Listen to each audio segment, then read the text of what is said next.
so much for joining us. We want to talk a little bit about police officers under attack, whether you think they are or they're not. Cameron, I've been on both sides of this issue. When I was 16 years old, a police officer saved my life. He literally saved my life. But yet, only back in 2008, a police officer literally set my son up to be charged with felony murder, 3 counts of aggravated assault, possession of a firearm, and tried to take him down. So there's good and there's bad. Well, you're dealing with people, and I don't care what occupation you're dealing with people, so you're going to have the good and the bad. And I think as a society, especially again as Christians, we ought to be able to know how to make the difference between the two. You don't condemn all police because some police are messing up. You don't condemn any people because some are messing up.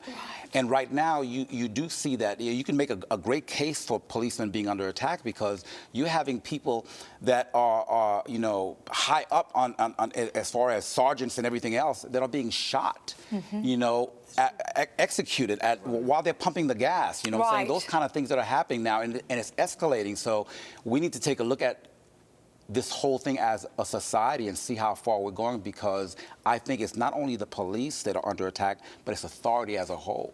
Cameron, I'd like to ask you this. Do you think from the president and the higher-ups, the police are getting support as they should? Well, again, I think what happens is that we end up mixing it. It's kind of like a mixed bag. They should get support, and I think they should get better support, but they should get true support.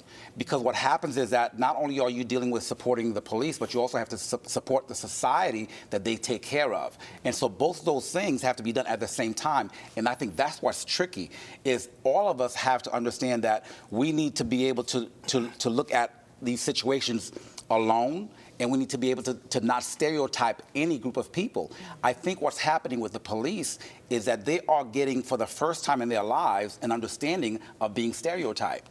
Oh, they're under scrutiny. Very much so. Everything they do is being scrutinized. Yeah. Now, in that process of putting the police officers under scrutiny, is that making us more safe, or is that making us less safe? Well, Jackie, in Baltimore, I read that after, what happened in Baltimore, that the police became so afraid, whereas they had interviewed somebody, they said, there used to be a cop on every corner. We can't find one now because of that. Well, I think when you were going back earlier, you were asking, are they getting the support from the national level and coming down? I know that even in that incident, people, President Obama took a lot of flack because he made a statement that people took as a negative toward police officers.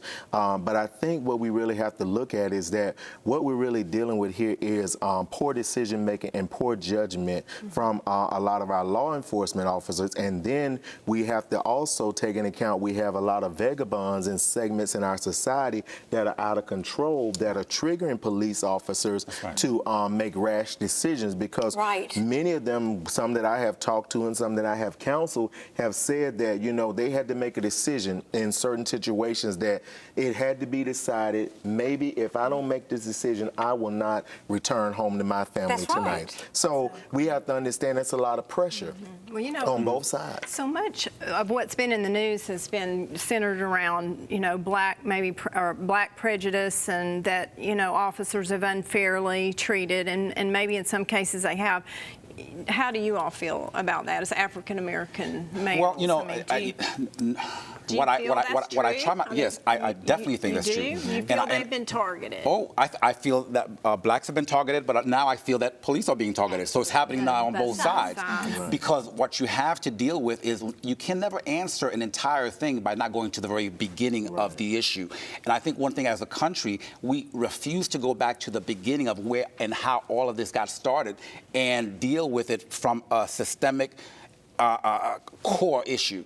And we want to we want to kind of placate the system, the symptoms, but we don't really get into the core because we're not having these kind of conversations that we're having now. Get to the root.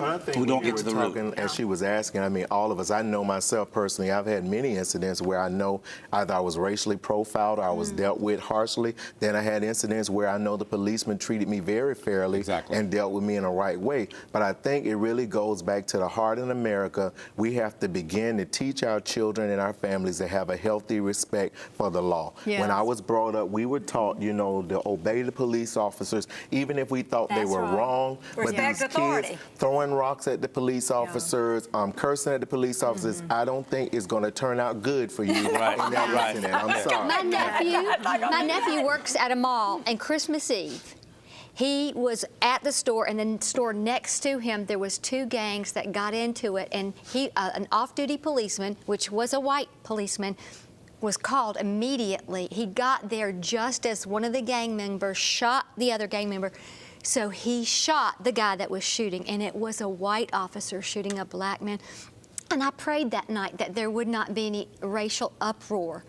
You know, and I'm going to be honest, I thought to myself, I wish it had been a black policeman that had arrived on the scene, because it was just a policeman, black, white, yellow, red, whatever, you have to shooting understand, somebody but that was black shooting policemen are somebody being else. targeted as well. So it's really about Right, they police are. They're versus, being you know, targeted. a so- form but of the society. police- I mean, It's just that, of course, law that night enforcement. it came up, a policeman shot the guy. But he had to. He was doing what he was trained to do. Well, that's the other part of it, is that, you know, you have the propaganda that keeps this whole thing going, and the reality of it is that all of it is different. We're not talking about a policeman being wrong because he is doing his job and doing it correctly, and we have to be able to separate the two. And it takes us having these kind of conversations, taking each of them one at a time and dealing with the But situation you're right. as is. They are taking one at a time, Cameron. They're taking one at a time, and they're putting it out there for all the media, for every one case out there for all the media. Yeah. That's true. When look at all that's going on around this world. That's right. Stay with us. We're coming back, and we're going to be talking about gang violence in the United States of America.